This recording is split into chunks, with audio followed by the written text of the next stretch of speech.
¿Quieres el cóctel?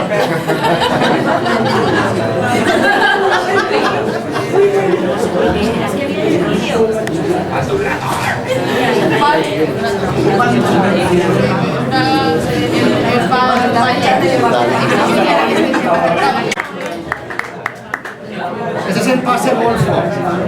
Es el pase golfo.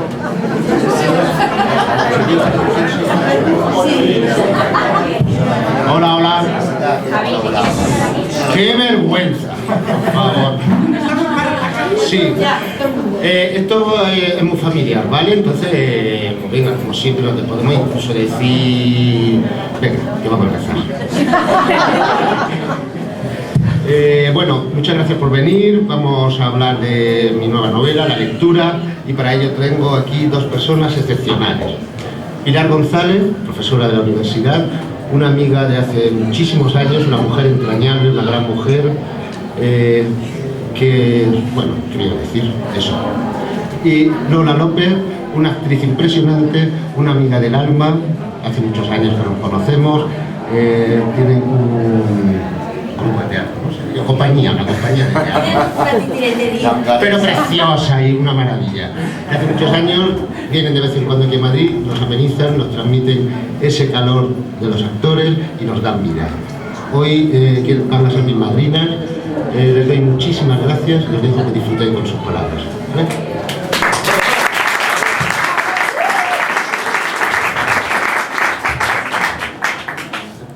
Buenos días a todos y verdaderamente el ambiente es encantador y a mí pues me rejuvenece muchísimo y me hace pensar en otras épocas ya lejanas de mi juventud universitaria y rebelde que evidentemente me han servido luego a lo largo de mi vida.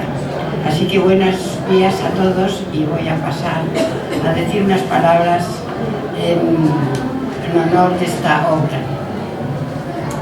Comenzaré expresando mi agradecimiento a Jesús por haberme ofrecido la presentación de su libro La Lectura, que voy a hacer con gran placer.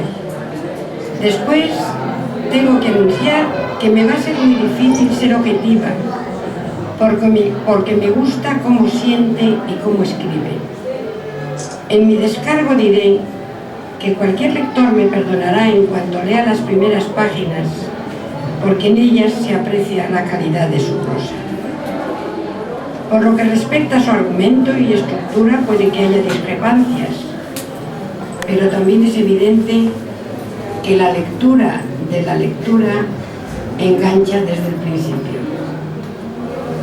Además, he de confesar que por encima de todo, Jesús es mi amigo. Nuestra amistad se fraguó en un singular y variopinto escenario universitario, en que gente de muy diversas edades, condiciones y procedencia recibíamos clases de griego moderno. Fijaros, qué ilusión, qué bonito es el griego moderno, ¿verdad, Jesús? Impartidos por la doctora Penélope Stavrianopoulou, que es una musa encantadora que siente mucho no estar hoy aquí por razones de salud. En su entorno y gracias a ella se constituyó un verdadero foyer culturel que nos enriqueció y unió en una singular complicidad. Surgió una revista más cerca de Grecia. Se representaron obras de teatro en las que Jesús puso de manifiesto su talento como escritor, traductor y actor. Se pusieron en escena recitales poético-musicales y todos nos impregnamos y enviciamos con las palabras de los grandes literatos y poetas contemporáneos de Grecia. Y todo ello sin otro interés que nuestro amor a la cultura griega. Así surgió un grupo irrepetible, único, en el que muchos de nosotros fuimos muy felices. Después de este preámbulo, pasaré a señalar los aspectos que más me han llamado la atención del libro que hoy nos ofrece Jesús.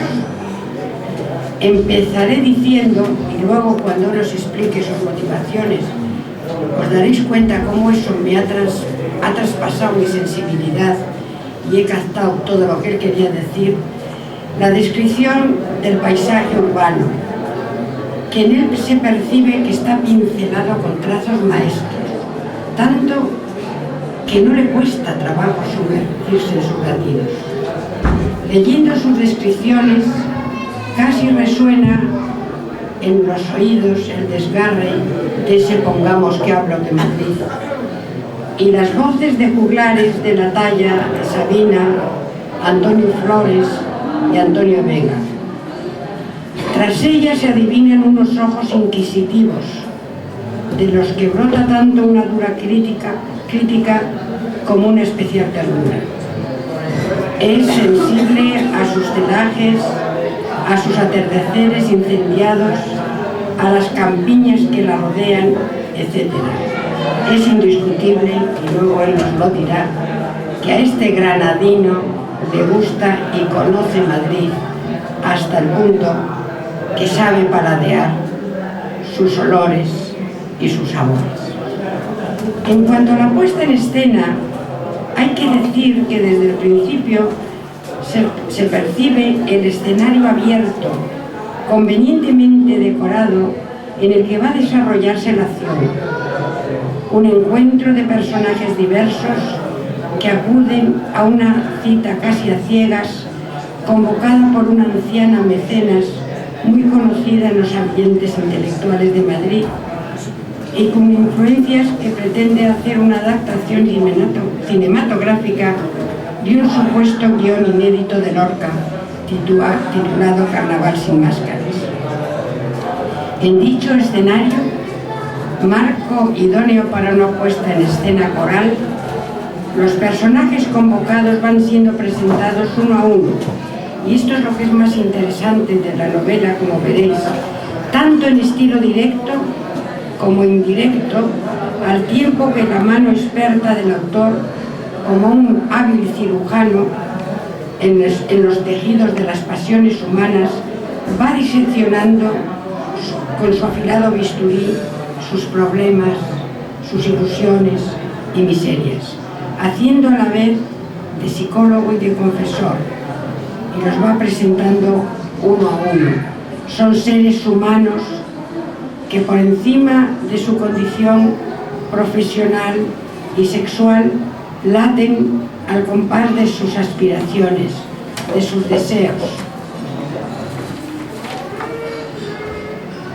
sus deseos incluso eróticos, de su soledad y de sus frustraciones. Como dice el autor, todos llevamos dentro nuestro propio juez y nuestro verdugo. Da la impresión que, aparte de ser un catedrático de griego, es conocedor a fondo del mundo del teatro y del famoseo, en el que prevalecen las vanidades, las intrigas y los durísimos tributos de peajes que hay que pagar para obtener éxitos efímeros. La figura axial en torno a la cual giran todos los convocados es Estrellita Quevedo, que tarda en aparecer en escena, pero que está siempre presente. Con una contundente descripción que nos hace Jesús, sabemos que era contrahecha por culpa de un apoyo infantil y que de la familia no iba a ser ella la que prestara su imagen al escudo nobiliario. Así que en calidad de ilustre segundona buscó el calor de la sensibilidad literaria y en el trato con los prohombres de genio encontró, qué bonito, su alpiste espiritual ya desde la más tierna infancia. Después, poco a poco, nos va presentando a los personajes de esta obra de nutrido reparto. Los vamos conociendo poco a poco, según se va desarrollando la espera a la epifanía de la vieja anfitriona. Todos acuden a la cita movidos por la curiosidad y sus intereses personales, sin estar muy seguros de lo que se les puede ofrecer.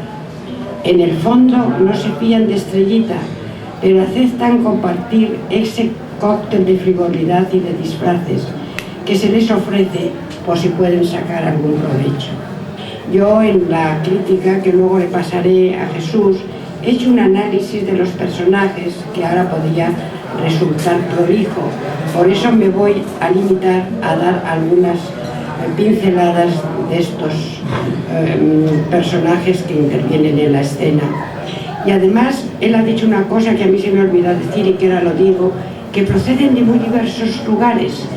Y os va a encantar ver que, como un buen filólogo, lo mismo utiliza el euskera que el gallego, que el catalán, dando también una muestra de lo que yo creo que tendríamos que entender todos, una tolerancia enorme hacia todos los puntos de España, porque en definitiva las lenguas son un medio de comunicación muy importante.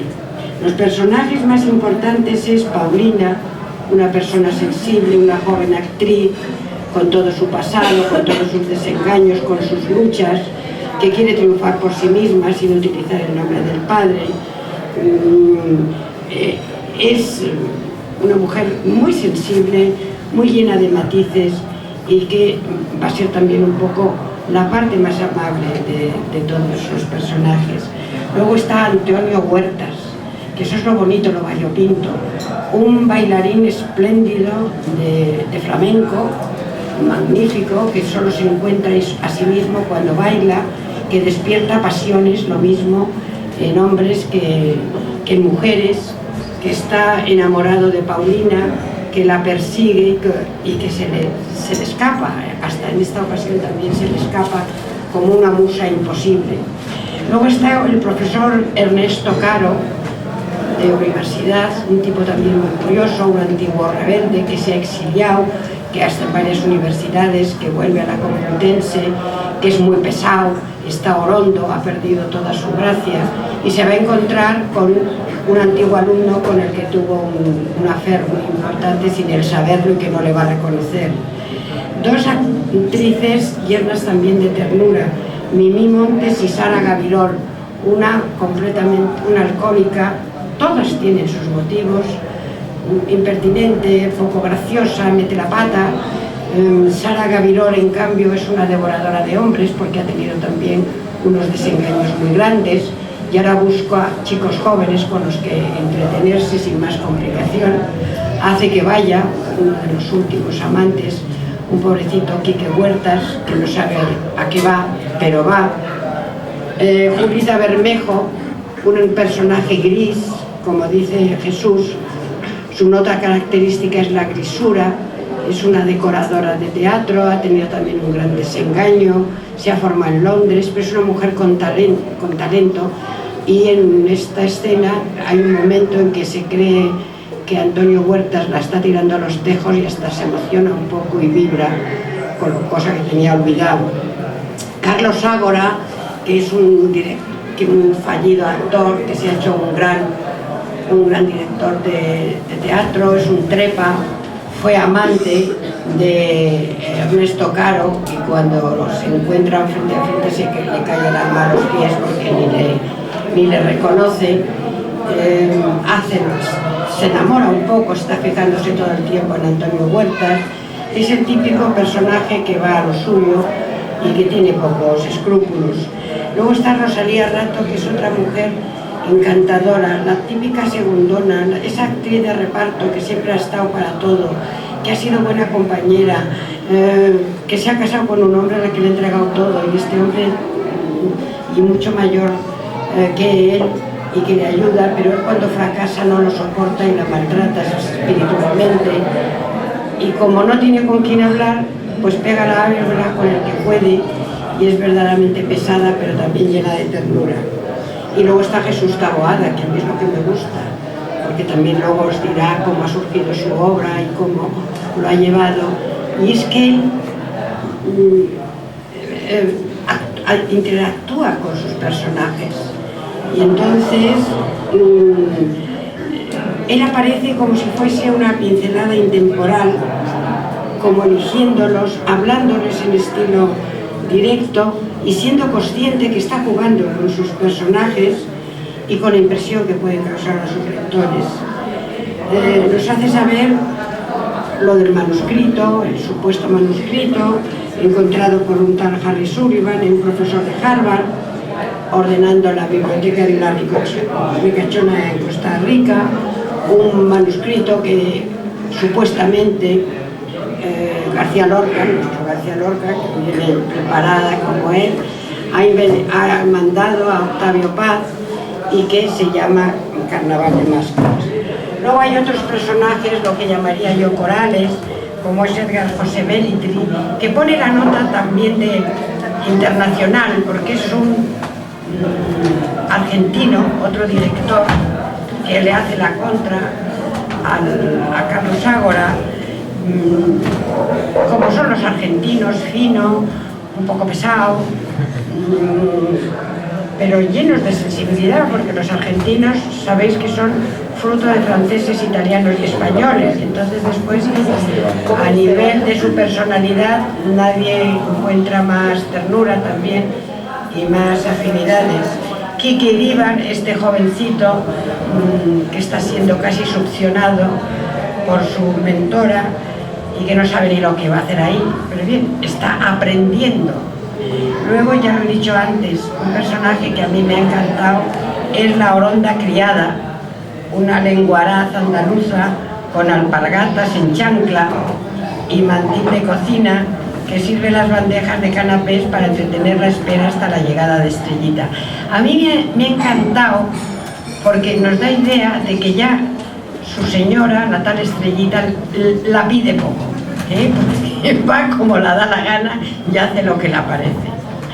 Y luego ya para dos personajes encantadores también, dos guineanos, dos batusis, que ya es lo único que faltaba, yo me los imaginaba, padre e hijo, que tocaban el bongó también en la calle, y los ha descubierto Carlos Ágora y se los trae ahí porque piensa que pueden formar parte de la obra, pero sobre todo porque le encanta el más joven, que es una belleza de ébano, y él está loco por él.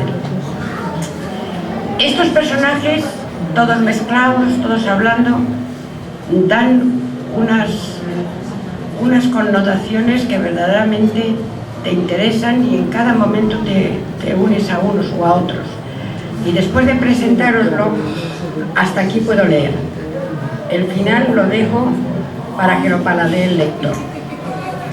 Sí puedo concluir diciendo que Jesús nos ha inundado, como se ha inundado esta casa, a su reclamo, pues Él nos ha inundado con un carnaval vital, sin máscaras ni disfraces, porque ha desnudado a cada uno de sus personajes, y esto es a mí lo que más me ha gustado y lo que siempre me gusta de Jesús, con un prisma humano y humanístico. Muchas gracias.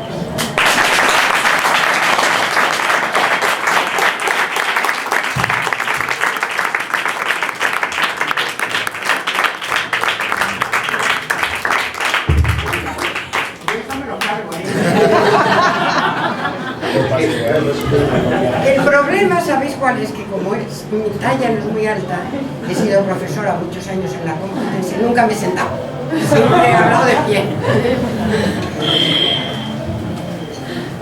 Buenos días, soy Federico García Lorca y vengo a presentar la novela de mi paisano granadino Jesús Taboada desde el abril del 36 a este abril del 2014. También vengo a celebrar que hace 2 meses ganó el Frente Popular y que me han nombrado ministro de Cultura, y luego os hablaré de ese tema. Pero primero quiero presentar la novela de Jesús Taboada a la lectura, porque gracias a él, una de mis obras desconocidas, Carnaval sin máscaras, se podrá representar. Él ya ha juntado al elenco de actores a la vieja usanza de compañías de 16, como cuando era en mi tiempo, en el 36. Y hay hasta un mecenas en este país, en el que el teatro ya está probablemente muerto o decapitado en el 2014. Pero yo en el 36, como ministro de Cultura, voy a hacer mucho por él. pero sobre todo ha hecho mucho por él Jesús Taboada, rescatando una novela del olvido, una obra de teatro dentro de su novela que es Carnaval sin máscaras.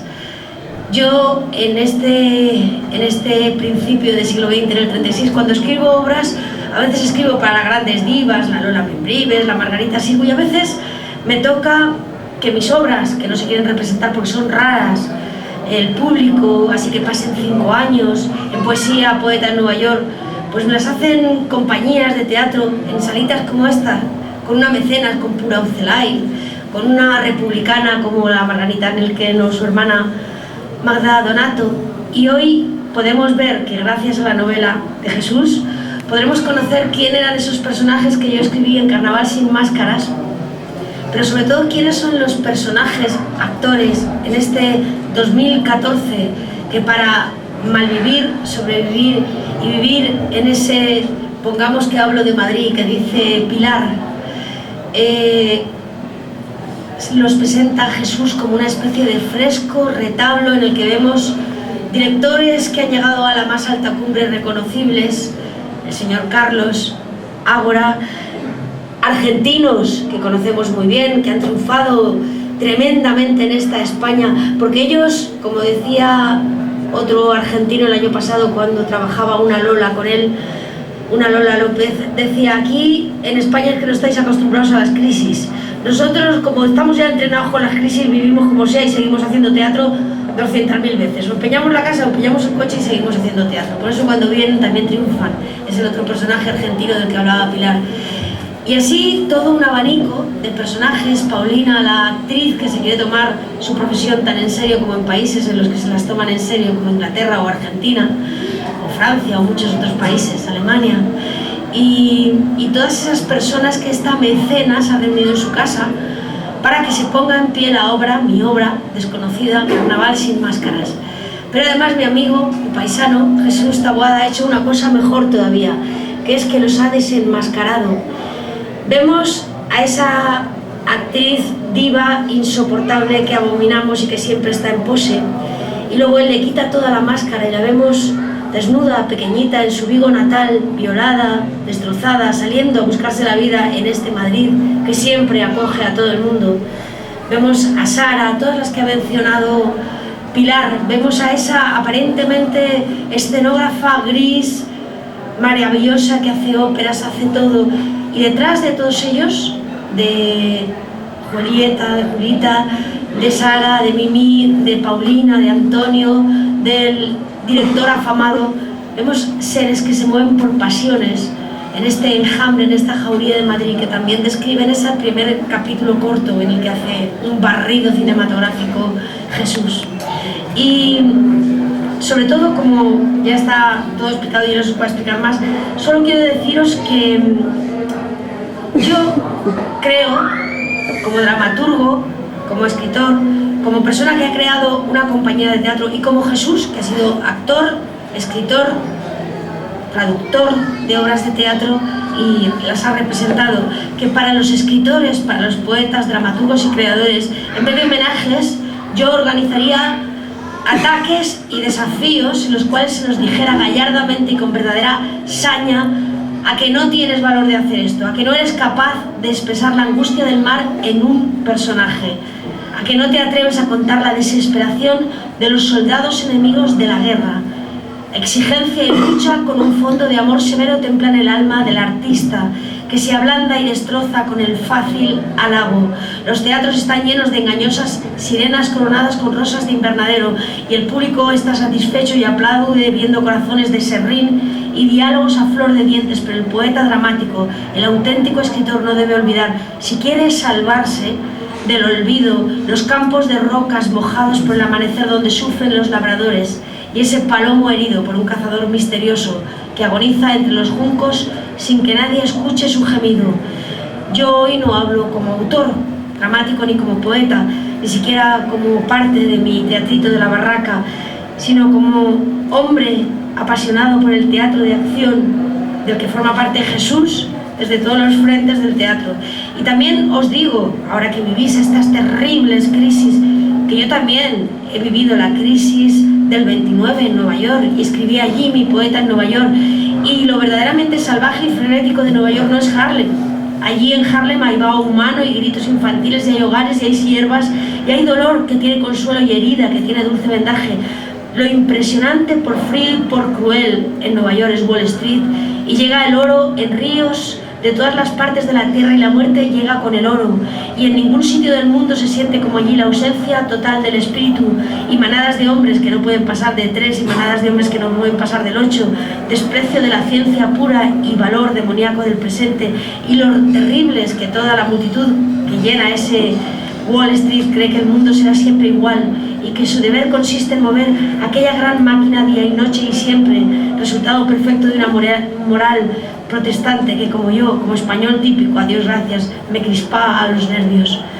Yo tuve la suerte de ver por mis ojos el último crack del 29 en el que se perdieron varios billones de dólares, un verdadero tumulto de dinero muerto que se precipitaba al mar, y jamás, entre varios suicidas, gentes histéricas y grupos desmayados, he sentido la impresión de la muerte real, la muerte sin esperanza, la muerte que es podredumbre y nada más, como en aquel instante, porque era un espectáculo terrible pero sin grandeza.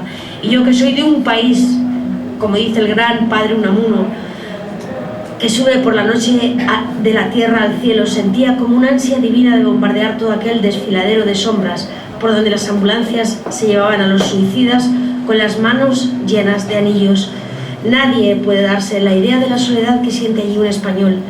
En los personajes de Jesús Taboada no hay esa soledad, ese desamparo ni ese desamor, porque cuando nos los presenta con todas sus máscaras de aquellos maravillosos escritores, profesores que fueron al exilio, como Aranguren y como todos los que tiraban nuestra España al exilio y vuelven derrotados y buscan a su antiguo amor.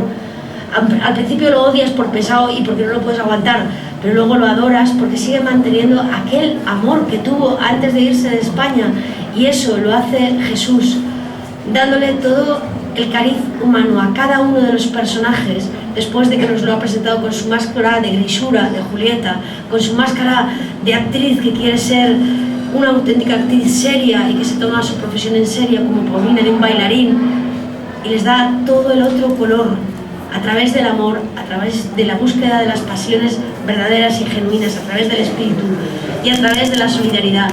Sobre todo, como Federico García Lorca, le agradezco a Jesús que gracias a él algunos de ustedes, productores, pondrán en pie mi obra. Él ya tiene el elenco y la mecenas, la señorita Estrellita Quevedo, les está esperando en un gran chalet de la sierra para poner en pie con una lectura Carnaval sin máscaras. Muchas gracias.